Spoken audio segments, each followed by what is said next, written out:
Assalamualaikum warahmatullahi wabarakatuh. Selamat pagi.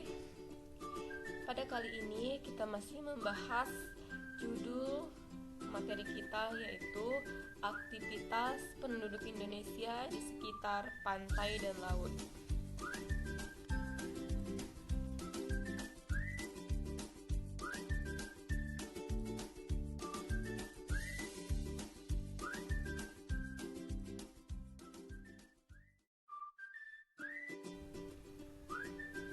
Dan kalian juga sudah menjawab pertanyaan yang Ibu ajukan.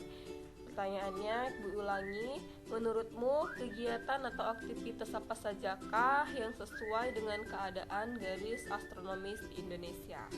Nah, jawabannya adalah aktivitas penduduk yang terdapat di Indonesia berdasarkan garis astronomis yaitu dibagi menjadi dua. Di antaranya aktivitas di dataran tinggi dan dataran rendah. Pada umumnya, masyarakat yang tinggal pada dataran rendah beraktivitas di sekitar pantai dan laut seperti nelayan, berdagang, membuka sektor pariwisata yaitu pantai, mendirikan pabrik-pabrik, dan bekerja yang lainnya. Sedangkan di dataran tinggi didominasi oleh sektor pariwisata, bercocok tanam, dan budidaya ikan. Nah, sekarang kita lanjut pada poin berikutnya.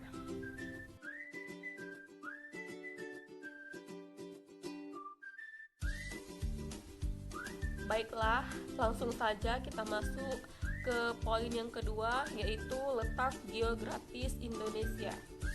Letak geografis ditentukan berdasarkan posisi nyata di permukaan bumi. Indonesia terletak di antara benua Asia dan benua Australia, serta dua samudra yaitu Samudra Hindia dan Samudra Pasifik, atau disebut juga dengan posisi silang. Nah, perhatikan peta yang disajikan.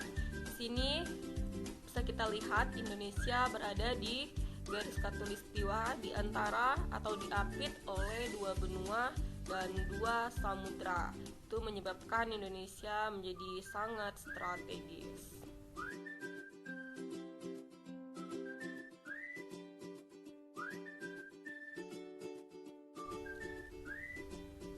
Adapun pengaruh letak geografis terhadap kehidupan masyarakat yaitu 1. Posisi Indonesia sangat strategis dan penting dalam kaitannya dengan perekonomian. 2.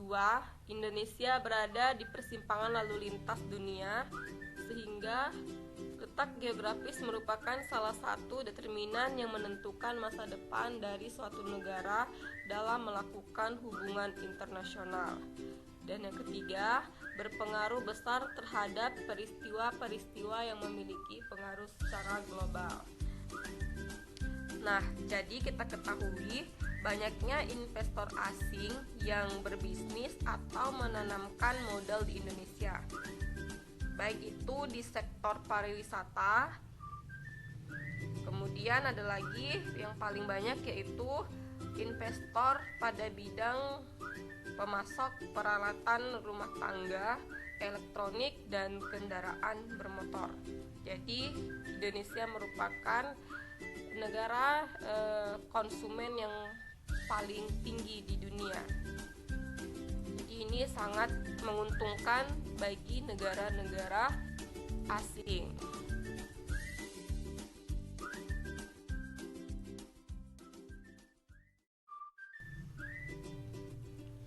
Yang ketiga, letak geologis Indonesia. Berdasarkan keadaan geologinya, kepulauan di Indonesia dapat dikategorikan menjadi 3 daerah, yaitu Dangkalan Sunda, Dangkalan Sahul, dan di antara Dangkalan Sunda dan Dangkalan Sahul. Letak geologis adalah letak suatu wilayah keadaan geologinya atau struktur batuannya yang ada di dalam bumi.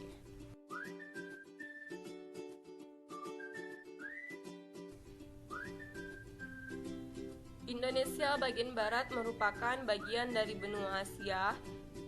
Indonesia bagian timur merupakan bagian dari benua Australia. Sedangkan Indonesia bagian tengah merupakan peralihan yang disebut dengan daerah Wallace. Dilihat dari segi jalur pegunungan yang ada, Kepulauan Indonesia terletak di antara dua rangkaian pegunungan muda. Pegunungan di Indonesia bagian barat merupakan bagian dari rangkaian pegunungan Sirkum-Mediterania, sedangkan pegunungan Indonesia bagian timur merupakan bagian dari pegunungan Sirkum-Pasifik.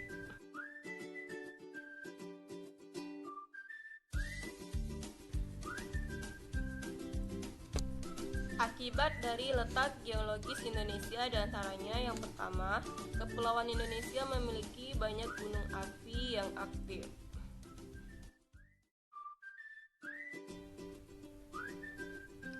Perhatikan gambar persebaran gunung api yang ada di Indonesia.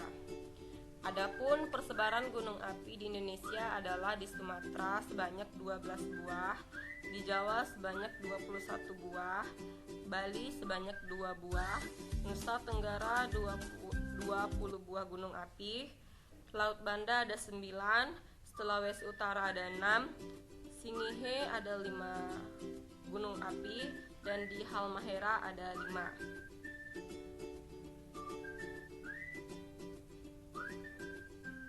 Jadi keseluruhannya di Indonesia memiliki sekitar 129 gunung api yang terbagi dalam 3 kelompok, yaitu gunung api aktif, gunung api istirahat, dan gunung api yang sudah tidak aktif.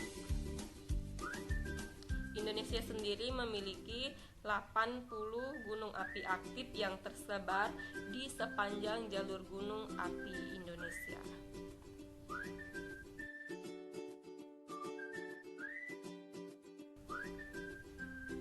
Akibat dari letak geologis Indonesia yaitu laut di bagian Indonesia Barat dan Indonesia Timur dangkal, sedangkan Indonesia Tengah lautnya dalam.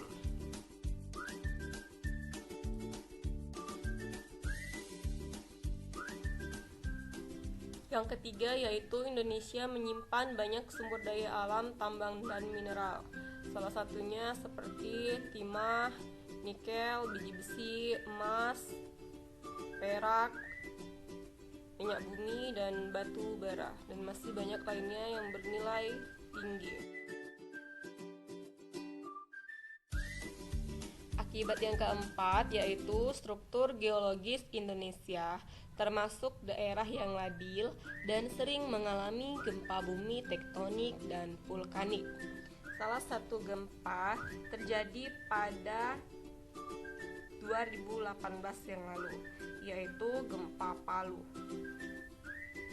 dengan kekuatan 7,4 skala Richter yang diikuti gelombang tsunami dengan ketinggian 5 meter. Tsunami ini melanda pantai barat Pulau Sulawesi.